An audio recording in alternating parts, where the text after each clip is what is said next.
Hello, BookTube. Welcome back to my 2024 library tour. This is the final 5 shelves of my history collection. Um, this bookcase here is a four shelf bookcase that I am using the top of as a fifth shelf to put some particularly big books that won't tip over. So let's get going. Um, First up is The Enlightenment, The Pursuit of Happiness, 1680 to 1790 by Richie Robertson. So this is an intellectual history of the Enlightenment, which I guess if you are interested in the subject, is pretty good, but I lost interest. Now, that could also be because when I set about to reading this, it was for last March of the Mammoths, not this past year, but the year before. And I had the stupid idea of reading 4 Mammoths in the month of March. So, but anyway, I didn't get on with it.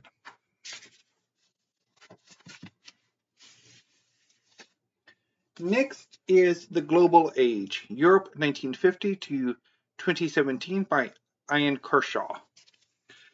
Um, so this is a history of largely contemporary Europe.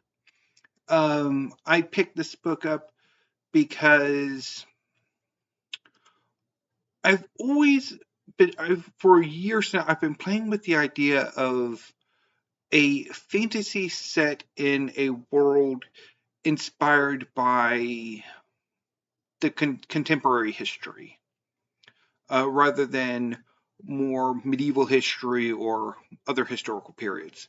And I've also had an idea of like a fantasy world that like an overarching fantasy series that is set in one world that sort of changes over time rather than that medieval stasis that usually happens. I dipped into this book years before I bought it, and I don't remember much about it, so I do need to come back to it at some point.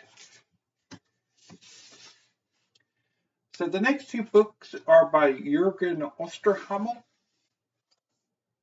First up is The Transformation of the World, A Global History of the 19th Century. And this book is translated by, unfortunately, they cannot be kind enough to put it on the cover, by Patrick Kammerer. Have not gotten around to it yet. Nor have I gotten around to the other book by Jürgen Osterhammel that I have. Unfabling the East, The Enlightenment's Encounter with Asia. And this book is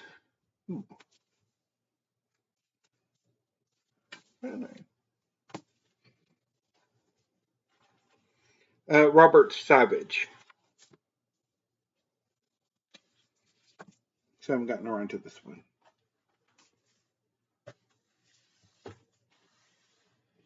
Next is Armada, the Spanish enterprise in England's deliverance in 1588 by Colin Martin and Geoffrey Parker. So this came out last year from Yale and was, I think, one of the books I picked up from Yale. They had a sale on it, and I think this was one of the books that I picked up from that sale. So the next three books are by Peter H. Wilson. Unfortunately, they're not all trade paperbacks. But anyway, so first up is Heart of Europe, A History of the Holy Roman Empire. So this is a very technical, very dense history of the Holy Roman Empire that didn't quite appeal to me when I dipped into it, but I might give it another go.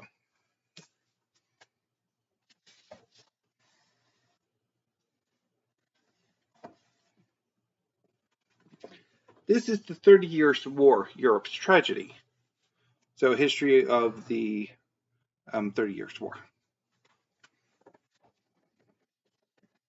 And this is Iron and Blood, a military history of the German-speaking people since 1500, which I haven't gotten to yet either. Came out early last year or the year before.